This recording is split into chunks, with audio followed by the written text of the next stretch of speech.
As a mediator, I often mediate for pro se parties, that is to say for people who don't bring their lawyers with them, even if they have them, to mediation. Usually when clients come with their lawyers, I let their lawyers handle the clients and I don't interfere with that. But usually if they're pro se, I have a discussion with the clients about how I expect them to approach their mediation in a constructive way. And one of those discussions has to do with active listening.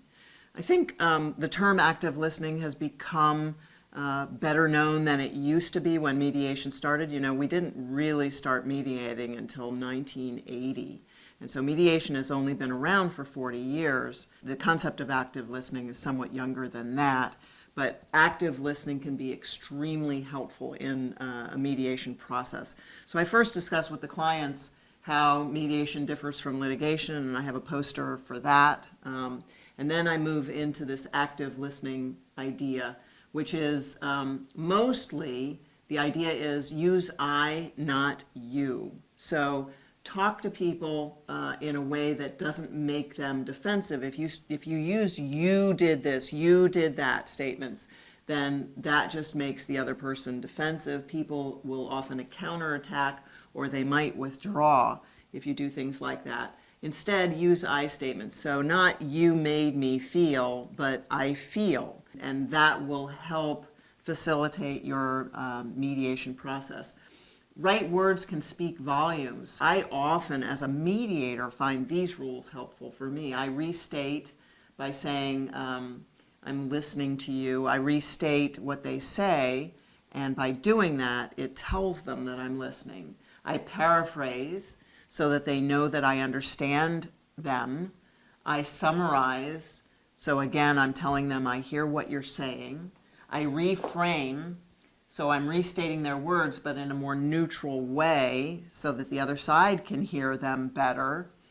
I ask questions. That's the big part of active listening. Ask questions because it tells the other side that you're interested in their point of view.